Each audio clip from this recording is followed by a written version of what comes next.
Bonjour tout le monde et bienvenue sur Money Tree, le podcast qui vous parle d'investissement et de finances personnelles au sens large et sans tabou.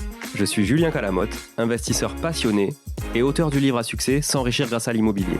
J'avais envie de partager ma façon d'investir, forcément, mais également de découvrir avec vous de nouvelles façons de faire fructifier notre argent. C'est pourquoi j'ai créé ce podcast pour y recevoir des invités qui nous partagent leur savoir et leurs expériences en toute simplicité. J'espère sincèrement que les échanges que je vais avoir avec l'invité du jour vont permettre d'enrichir vos connaissances autant que les miennes. Je vous souhaite une excellente écoute. Salut Rudy. Salut Julien. Comment tu vas ? Écoute, ça va, tout va bien. Très content d'être là, très content de faire cette capsule avec toi. Donc, on va bien bosser. C'est Ouais. une petite capsule estivale. Et donc je suis très content. C'est sympa, c'est plus cool comme on est un peu plus détendu en été, donc c'est aussi l'occasion d'enregistrer ces petits formats. Et donc, je suis très content d'être là et très content de pouvoir faire écouter aux éditeurs des petites astuces, faire découvrir des petites astuces s'ils connaissent pas. Parfois, il y en a qui connaîtront, mais des petites astuces pour les bailleurs. Donc, ça peut être que quelque chose de très intéressant. Bon, bah écoute, tant mieux. On a fait un premier épisode, donc une première longue capsule sur la loi du 27 juillet et ton analyse. Et en fait, on a décortiqué un petit peu la loi. Donc, pour ceux qui n'ont pas écouté la capsule, vous pouvez aller écouter cette capsule-là, qui était la capsule, l'épisode 91. Vous pouvez aller écouter ou réécouter si besoin aussi de vous remémorer les choses, parce que des fois, c'est bien sur des sujets un peu juridiques de réécouter aussi les choses. Donc, n'hésitez pas. En plus, ça nous fait des écoutes, donc c'est bien pour les partenaires. Voilà. Mais non, blague à part, du coup, on va parler aujourd'hui d'argent. On va parler d'argent relatif notamment aux expulsions, enfin d'argent, d'expulsion, d'impayés, enfin un peu tout ça. Typiquement, on va prendre le cas où j'ai un bien, j'ai mon locataire qui paye pas. Ça, c'est la première phobie de l'investisseur, le locataire qui paye pas. Alors, première phobie de l'investisseur qui n'est pas très aguerri, de l'investisseur débutant, parce qu'en fait, un investisseur, grosso modo, qui a déjà beaucoup de patrimoine, qui connaît, qui a du recul de la bouteille, il sait très bien qu'en fait, c'est un des risques finalement les moins impactants, parce que tu as d'abord le risque de dégradation, tu as le risque de problématiques de travaux, de structure, de plein de choses qui sont quand même beaucoup plus impactants à moyen long terme que de l'impayé. Et ce n'est que de l'argent. Et d'où l'intérêt de la diversification. Et tout à fait aussi. Et puis, comme je le dis souvent, quand tu as un bien qui est en défaut, tu as 100% de ton patrimoine qui est en défaut, quand tu n'en as qu'un seul. Et quand tu en as plusieurs, si tu as 10, 20, 30, 40 biens et que tu as un ou deux impayés, finalement, ça se dilue. Et dans le flux, les jeux de dépôt de garantie aidant, de plein de choses, etc., au final, ça se lisse vachement au niveau de trésor, alors que ce n'est pas le cas quand tu es un petit investisseur, entre guillemets. Voilà. Je redis la même chose, mais un exemple pratique. Un client qui avait acheté, c'était son rêve d'acheter un appartement dans le 16e à Paris. Je crois que c'était sur Victor Hugo de mémoire, donc quand même un truc très, très joli, très chic. Et il avait mis tout son argent dedans parce qu'un appart là-bas, c'était hors de prix. Je crois qu'on était à 3000 et quelques euros de loyer. Et je lui dis, mais vous avez pas autre chose? Non, je dis que celui-là, mais je suis sûr que ça sera payé au moins. Le locataire a payé 2 mois et puis il a arrêté de payer. Quand on a 2 ans de procédure, déjà, c'est pas la même chose. 3500 euros de loyer par mois que 500 ou 600 euros, c'est pas du tout pareil. Et quand on a qu'un seul bien et qu'en plus on a un crédit derrière, c'est quand même un exemple, c'est violent, mais ça a existé. Il a été obligé de revendre son bien parce qu'à un moment, 4000 euros par mois tout seul, il n'arrivait plus à les sortir. Il avait 4000 euros de crédit. En plus, il n'avait même pas un cash flow, mais c'était sa volonté d'acheter du patrimonial. Et donc, il a été obligé de le revendre pour pouvoir rattraper les dettes. Donc voilà, attention à pas mettre tous les œufs dans le même panier, c'est vraiment la base. Et je pense que tes auditeurs, ils font pas cette erreur-là quand même. Non, mais après, tu sais, il y a des nouveaux aussi. Il y a des nouveaux. Bienvenue aux nouveaux d'ailleurs qui nous écoutent aujourd'hui, qui découvrent le podcast. Il y a des nouveaux tous les jours. Mais non, c'est C'est un sûr. principe vraiment de base. Voilà. Ouais, diversifier, diluer le risque en fait. La diversification, ça permet tout simplement en dehors de se faire plaisir et de découvrir d'autres choses aussi, de vraiment diluer le risque, quoi. C'est vraiment la base de l'investissement. Aujourd'hui, on va parler de saisie conservatoire. Alors, tu vas nous expliquer ce que c'est, ces mots barbares, saisie conservatoire. Tu vois, moi, je croyais que le conservatoire, c'était là où on apprenait à jouer de la musique correctement. Mais, non, mais tu vas nous expliquer, même si effectivement, on comprend bien la sémantique. Mais qu'est-ce qu'on peut faire grâce à ça et en quoi ça peut nous faire gagner du temps en tant que bailleur si on est victime d'impayé? Alors, du temps, on va en discuter. Du temps, ça peut être intéressant. Attention, il y a aussi des mauvais côtés. Je vais pour l'instant exposer en quelques mots en quoi ça consiste, et après on va voir les intérêts, ou parfois d'ailleurs le peu d'intérêt de le faire, d'où l'intérêt de se faire accompagner par un professionnel, un avocat et un huissier, ou un avocat et un huissier, enfin, ou l'un ou l'autre, je veux dire, mais voilà, attention, bien s'encadrer d'un professionnel, ça existe, mais on le fait pas comme ça. Alors, d'où ça vient, tout simplement? En deux mots, c'est l'article L511-2 du Code des procédures civiles d'exécution. Donc, je passe l'article en question, mais il nous dit qu'en gros, on n'a pas besoin, je vulgarise au maximum, on n'a pas besoin de l'intervention d'un juge, on n'a pas besoin de convoquer l'autre partie, parce que c'est ça aussi qui est important. Parce que si je convoque l'autre partie sur un jugement, elle a le temps de mettre de l'argent ailleurs. On avait parlé dans un précédent podcast où justement on parlait un petit peu d'insolvabilité. Bon, si la procédure dure un an et que je sais que je vais peut-être devoir 15 ou 20 000 euros, il y a des gens malveillants qui peuvent mettre l'argent un petit peu dans d'autres endroits ou transférer un membre de la famille et puis l'argent disparaît. Donc, l'idée, c'est que j'ai pas à le prévenir. Et donc, cet effet de surprise, il est exceptionnellement bon pour la saisie que je veux faire pratiquer. Donc, l'article L511 dit dans le cadre d'un bail, donc ça peut être commercial ou habitation, on va rester sur l'habitation. Commercial, c'est un poil différent. C'est encore plus intéressant sur du commercial, mais là, on va rester que sur l'habitation. Donc, sur l'habitation, je sais que j'ai une dette de loyer, j'en suis certain. Et c'est là où l'intervention du professionnel est importante. Il faut être certain de sa dette. Il ne faut pas qu'elle soit contestable. Exemple type, le locataire ne paie pas parce qu'il estime qu'il y a un dégât des eaux dans l'appartement. Ça peut se valoriser en dommages et intérêts. Et donc, je dis, ah, mais moi, il me paye pas. C'est vrai qu'il me paye pas. Mais peut-être que je lui dois de l'argent parce que je dois faire les réparations. Et donc, attention, parce que si je fais comme ça, tête baissée, en me disant, bah, l'article L511-2, j'ai vu qu'il y a un avocat qui m'a dit que je pouvais le faire, etc. J'ai appelé un huissier, l'huissier, il a pas trop cherché à comprendre. Généralement, ils le font. Mais admettons, l'huissier ne cherche pas trop à comprendre. Et il fait la saisie parce qu'il reçoit le contrat de bail et il reçoit un décompte actualisé en disant voilà, il me doit 20 000 balles. L'huissier va aller saisir les 20 000 euros. Attention, la saisie, elle est contestable. Et donc, il peut y avoir un sujet derrière. Donc, on ne fait pas comme ça n'importe quoi. Donc, faut être irréprochable. Il faut être irréprochable. En tout cas, il faut voir avec. Il faut être accompagné d'un conseil, généralement un avocat. Après, je ne veux pas qu'on croit que je fasse ma pub, mais généralement un avocat. T'as pas le droit, non? Oui et non, on peut en rediscuter. Avec l'Union européenne, aujourd'hui, on a le droit, on a Ah le oui. droit d'en faire. Et en réalité, mais c'est difficile. Enfin, on n'est pas aux États-Unis. En deux mots, j'ai du mal. Aux États-Unis, on regarde un film et pendant le film, en bas, il y a écrit Ouais, ouais, You need a carrément. lawyer. Ouais, ouais. Et puis, c'est génial. Je suis le meilleur avocat de la ville. Bon, ça se dit pas du tout en France. Heureusement, on a le droit de faire de la pub, mais sans dénigrer, sans se dire le meilleur, etc. Mais c'est mal vu parce qu'en fait, si on dit qu'un avocat fait de la pub, c'est qu'il est pas bon. C'est la mentalité. Je dis pas que c'est vrai, mais c'est la mentalité. Donc ça se fait pas trop. Donc, pour revenir au sujet, donc vraiment, faites-vous accompagner d'un avocat, tout simplement parce que l'avocat, il va vérifier la réalité de cette créance, est-ce que ça vaut le coup ou pas. Et surtout, après, derrière, il faut regarder la pertinence d'une telle saisie. Pourquoi? Parce que c'est saisi à titre conservatoire, ça porte bien son nom. C'est pas une saisie définitive, et heureusement, parce que sinon, il faut reconnaître qu'il y a quand même des droits aussi pour le locataire là, dans ce sujet-là, mais qu'il y a des droits pour le locataire. Il ne faut pas aller juste voir un huissier, il saisit les sommes, et puis ce serait le Far West, tout le monde saisirait tout. Donc, je saisis à titre conservatoire pour la surprise. Je demande même pas au juge d'autorisation, donc c'est génial. Je court-circuite tout le monde. Le débiteur, il se réveille un matin, la banque elle l'appelle, il lui dit bon bah désolé, vous devez 5 500 à votre bailleur, on a été obligé de bloquer 5 500. Il vous reste tant sur vos comptes, par exemple. Et donc là, mais c'est fini, c'est trop tard. Deux choses. Qu'est-ce qui reste pour le locataire? Un, aller devant le juge de l'exécution tout de suite, en contestant, en disant voilà, moi il y a une saisie qui a été faite sur mon compte. J'estime que pour telle et telle raison, la saisie elle est abusive. Et il y a des conditions en plus. Donc il faut, un, que la créance soit fondée en son principe.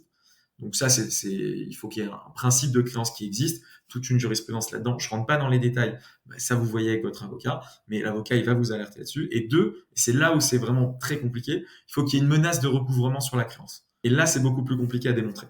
Parce que, je disais tout à l'heure, en commercial, ça peut être simple. On va prendre un état d'endettement, on va voir qu'il y a 15 créanciers sur la société, on va sur, bon c'est pareil, l'avocat il le fait, mais on va sur Infogreffe, on tire un état d'endettement, on voit qu'il y a 15 créanciers, qui doit 400 000 euros à l'URSSAF, qui doit tant aux organismes sociaux, qui doit tant à des fournisseurs, etc.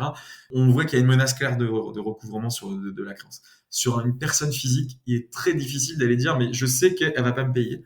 J'ai des menaces qui sont claires qu'elle va pas me payer. Et ça, c'est pour le démontrer, c'est très difficile. C'est pour ça qu'il faut le faire avec des éléments et encore une fois accompagné. Donc c'est ces deux conditions. La première, la créance, c'est pas très compliqué. Mais la deuxième, la menace de recouvrement, il faut arriver à la démontrer. Et ça, c'est pas évident. Alors s'il conteste pas, tant mieux, on n'en parle plus. Mais si jamais il conteste, un, parce que la créance, elle n'est pas fondée, ou deux, parce qu'il y a des menaces de recouvrement, c'est déjà beaucoup plus compliqué. Et le fait qu'il paye pas depuis, je sais pas moi, plusieurs mois, 6 mois, 9 mois, est-ce que vraiment on peut dire qu'il a les moyens de payer s'il le fait pas, quoi? Non, ou en tout cas, justement, qu'il a plus les moyens Oui, mais c'est pour ça. de... Est-ce qu'on peut dire qu'il a les moyens? S'il le fait pas, a priori, c'est qu'il l'a pas. Ça peut être un argument. Encore une fois, la sensibilité du juge après, derrière, c'est lui qui apprécie. Souverainement, est-ce qu'il y a une menace ou pas? Effectivement, plus on va dans le temps, plus la menace est claire. Notamment si on a fait 15 relances et que la personne vous dit, par exemple, moi j'ai payé un dossier une fois, la personne avait répondu à la relance, j'avais dit au client, faites des relances, on va pas saisir comme ça. Qu'on faisait des recommandés, etc. On a fait courrier d'abord du client, puis de l'avocat pour monter en grade entre guillemets, dans la crainte qu'on pouvait inspirer à la personne. Et puis la personne me répond, de toute façon, j'ai pas d'argent, je vous paierai pas.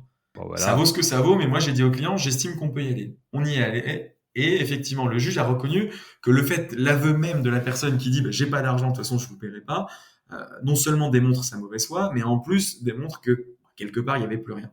Et d'ailleurs, la preuve, c'est que quand on a saisi, on n'a pas saisi grand-chose. Donc, ça a été accepté. Mais je dis pas que cette jurisprudence, elle se duplique sur la France entière. Il faudra voir en fonction des villes, parce que chaque ville, après, chaque juge a sa sensibilité. Ça existe et c'est un argument. De toute façon, c'est un des rares arguments qu'on peut soulever. Ou alors, il faut peut-être, par exemple, on a appris qu'il a fait l'objet d'une faillite, par exemple, qu'il a fait l'objet d'une condamnation, où il doit beaucoup d'argent, donc il y a clairement une menace de recouvrement. Donc, il faut des éléments. Donc ça, c'est vraiment le côté le plus dur, et c'est ça qui, quelque part, va enlever toute la force de la saisie compensatoire, puisque sur le papier, c'est génial, ça existe, donc c'est pour ça que je veux en parler, parce que personne ne la connaît, très peu de gens. D'où d'ailleurs, j'ai fait un post sur LinkedIn qui a cartonné, parce que beaucoup de gens, et j'ai énormément de gens en privé qui sont venus me discuter de ça, en disant, mais je connaissais pas, c'est génial. J'ai dit, attention, ça existe, mais il y a des conditions. Donc voilà. Donc ça peut être contesté devant le GEX, et en plus, attention, et c'est pas fini, c'est ça que je disais, donc il faut vraiment être encadré, à partir du jour de la saisie, donc c'est l'huissier qui fait cette saisie généralement auprès d'une banque, à partir du jour de la saisie, on a un mois pile pour intenter toute action. Alors là, l'avantage, c'est que c'est assez large, donc soit un référé, soit au fond, soit même si on a déjà une procédure en cours contre quelqu'un, simplement on conclut, on fait ce qu'on appelle des conclusions additionnelles, ça a été accepté, des conclusions additionnelles sur une procédure déjà en cours, ça évite de relancer une procédure. Mais en tout cas, il faut intenter une action dans le délai d'un mois, donc c'est assez rapide, pour demander cette somme devant le juge et que le juge, finalement, quelque part, un petit peu apprécie la créance et donc statue à la fin en disant, bah oui, vous devez bien, moi j'estime qu'il me doit 5, mais il me dit, bon, vous lui devez bien 5, vous lui devez peut-être même que 4. Donc après, on fait une main levée partielle, parce que la main levée, c'est donc on demande à l'huissier d'enlever une partie, puisqu'on dit qu'il y a la main de justice dessus, hein, c'est très schématique, et donc on fait une main levée sur ces sommes qui sont séquestrées, au moins en partie. Et donc on lui rétribue une partie des sommes. Et c'est là après où le débat il peut jouer, parce qu'on peut dire, bah, finalement, vous m'avez saisi 5, moi je vous en dois que 4, le juge le reconnaît. Et donc, quelque part, moi, pendant ce temps-là, bah, ces 1000 euros, je les ai pas fait travailler, j'ai un préjudice, j'ai ça. Et donc, on peut valoir non seulement des dommages et intérêts, mais en plus, tous des frais de main levée, de saisie et autres. Parce que, mine de rien, il y a des frais d'huissier derrière. Donc, c'est pour ça qu'il faut vraiment, vraiment faire attention.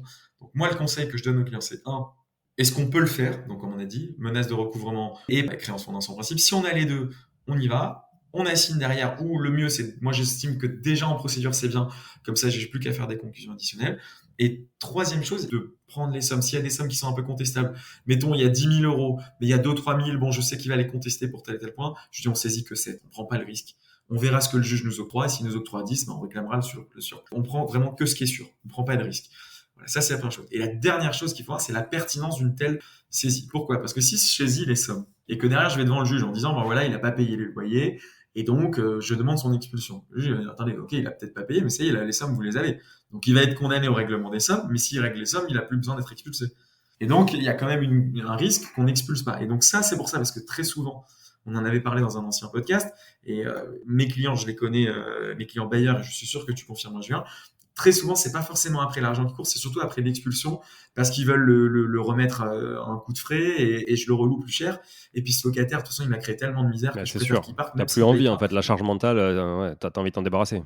Exactement. Et exactement. Et donc, en réalité, s'il paye, finalement, je peux pas l'expulser, et je prends le risque qu'il me repaye pas une autre fois, et que je reprenne un avocat, et que j'ai encore des frais, encore, comme tu dis, de la charge mentale et du stress. Donc, en fait, l'un dans l'autre, est-ce que c'est pertinent? C'est, voilà, il faut voir. C'est pour ça que ça existe. Je me suis dit qu'il était intéressant d'en parler. Je ne veux pas dévaloriser tout ce que je viens de dire avant, parce qu'on va dire, bah, finalement, ça sert pas à grand chose. Ça existe, voilà. Et donc, avec son conseil, faire le point. Et pourquoi pas? Il y a des éléments où c'est très intéressant de le faire. Mais c'est à l'opportunité, c'est au cas par cas, et ça s'étudie en amont. On ne fonce surtout pas tête baissée en saisissant les sommes, en se disant, ouais, génial, il existe quelque chose, et c'est super, et j'ai même pas besoin du juge, j'ai même pas, si, parce que de toute façon, derrière, il faudra aller devant le juge, parce qu'on a un mois pour y aller. il faut que l'avocat il soit aussi, il faut donc prendre un avocat parce que dans le délai d'un mois, ça va assez vite. Il faut pas attendre d'avoir fait la saisie pour choisir ensuite un avocat.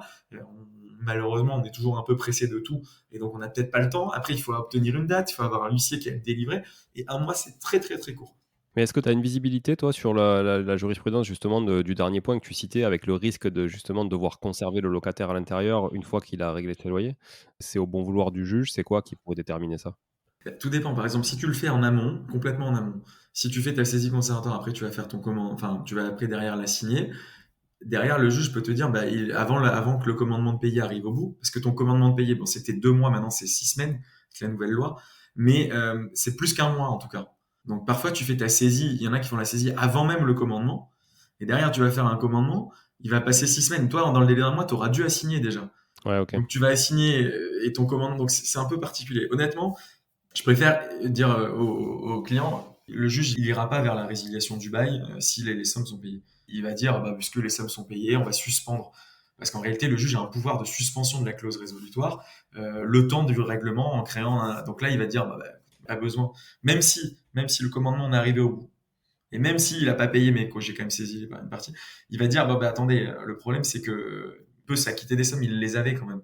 Donc je lui laisse 24 mois, par exemple, pour s'acquitter des sommes. Et là, on est bloqué.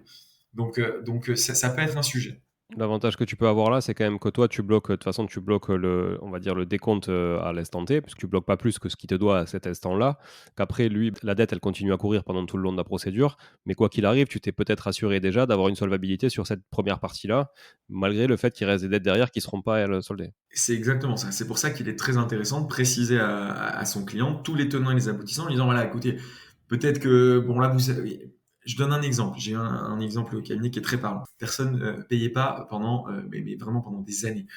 Procédure sur procédure. Elle était dans une association droit au logement. Ils avaient une bardée d'avocats. C'était très compliqué pour nous parce qu'en plus, nous, côté bailleur, le bailleur était pas complètement... bon, il faisait pas toujours tous les travaux. Donc, à chaque fois qu'on faisait une saisie, elle contestait la saisie. Elle avait l'aide juridictionnelle. En plus, c'était gratuit pour elle. Donc, elle y allait à fond. Elle contestait tout.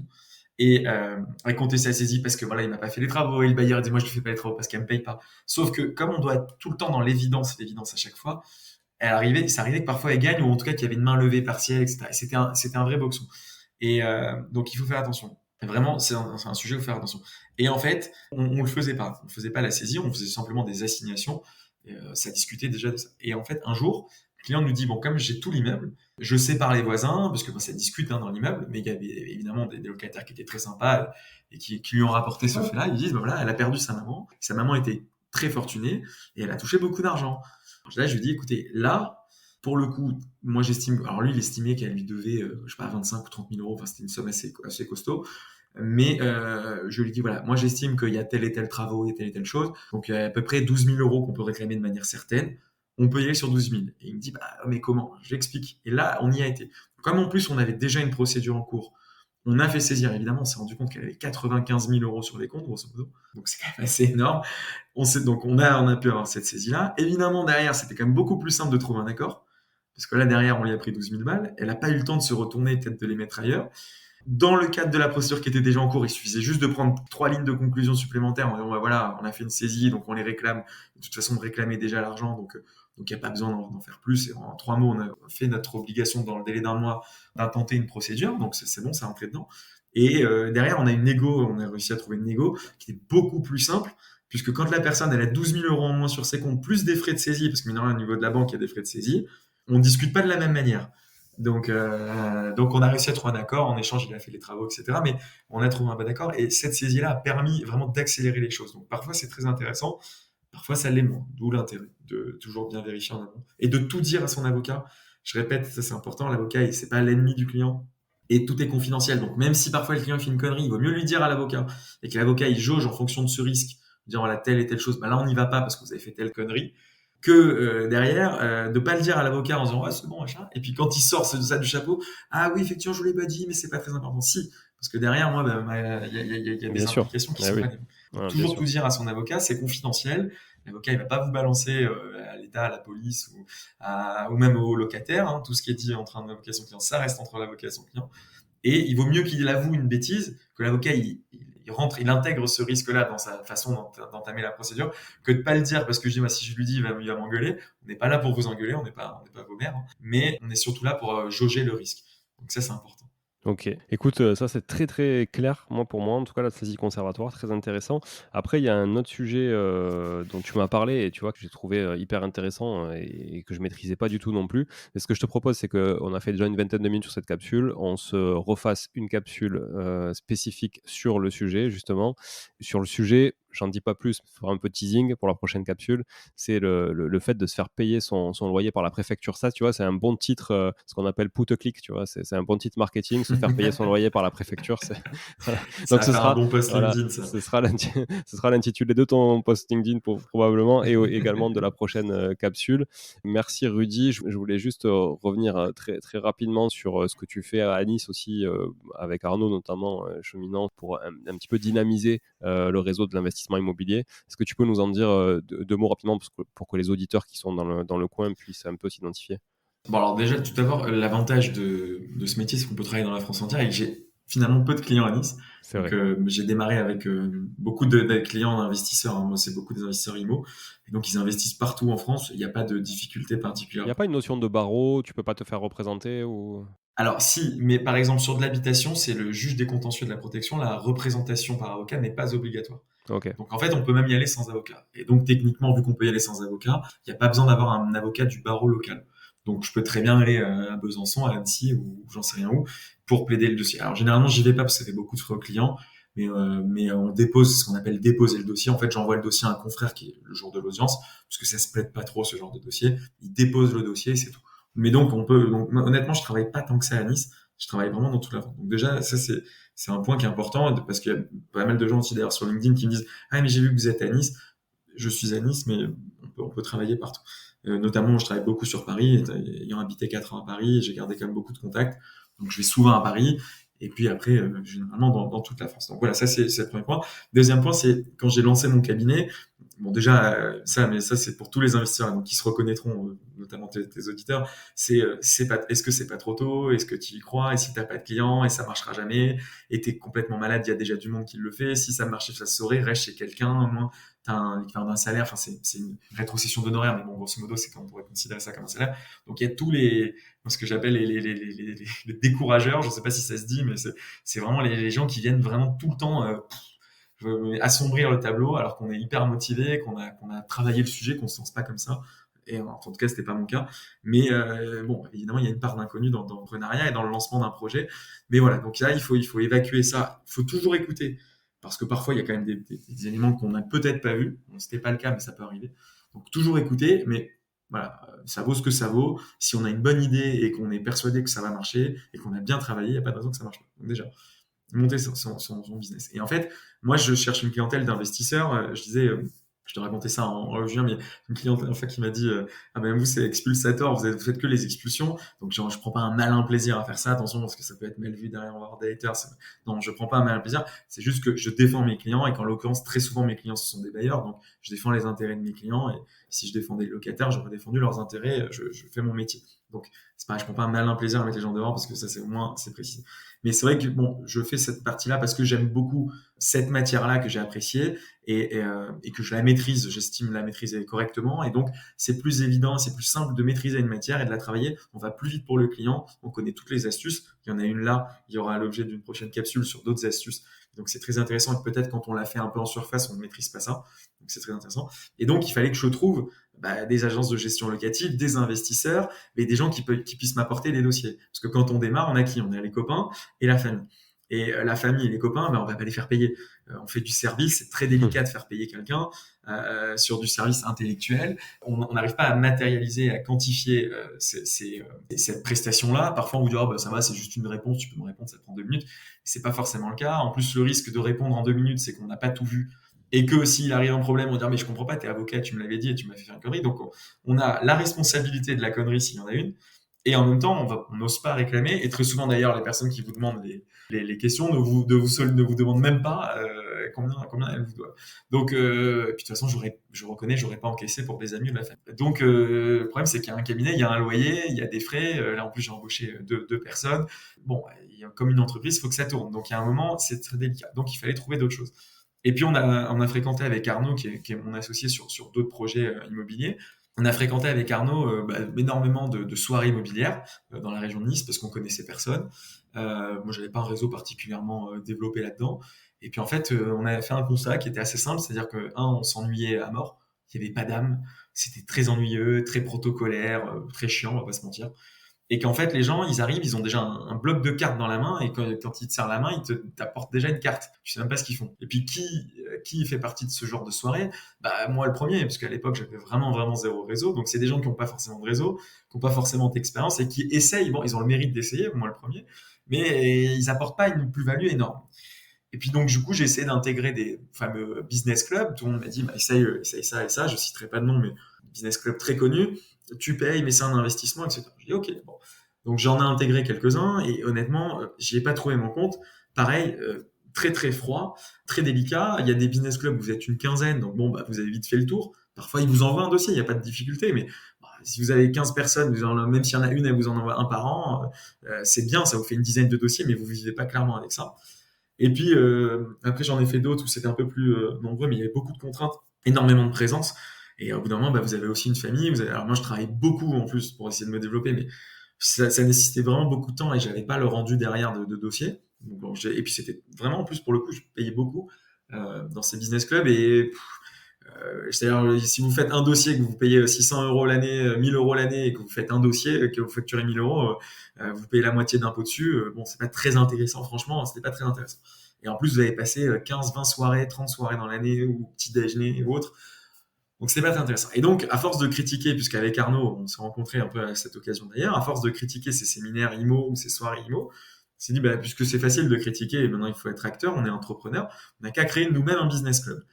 Bon, l'idée était certes un peu saugrenue et un peu présomptueuse en disant deux petits jeunes qui avaient même pas 30 ans, ils montent un business club, mais qui êtes-vous, quoi? Parce qu'après tout, vous prenez un peu la tête. Mais à la limite, au moins, je trouve qu'on a été au bout de notre démarche parce qu'on a critiqué, certes, mais on a eu le mérite de monter quelque chose parce que c'est toujours très simple de critiquer. Et c'est pour ça que je critique pas 100% ce business club, ils ont le mérite d'exister. Mais voilà, nous, on a été au bout de la démarche. Donc, on a monté ce business club et on s'est dit, on va prendre tout le contre-pied de ce qu'on n'a pas eu et ce qu'on aurait aimé avoir. C'est-à-dire, c'est un, pas d'âme, bah là, on va en donner une. Deux, on se fait chier. Et c'est toujours très, très protocolaire, très guindé. Donc, on est parti sur l'inverse opposé. C'est-à-dire des jeunes ambitieux, puisque c'était notre cas.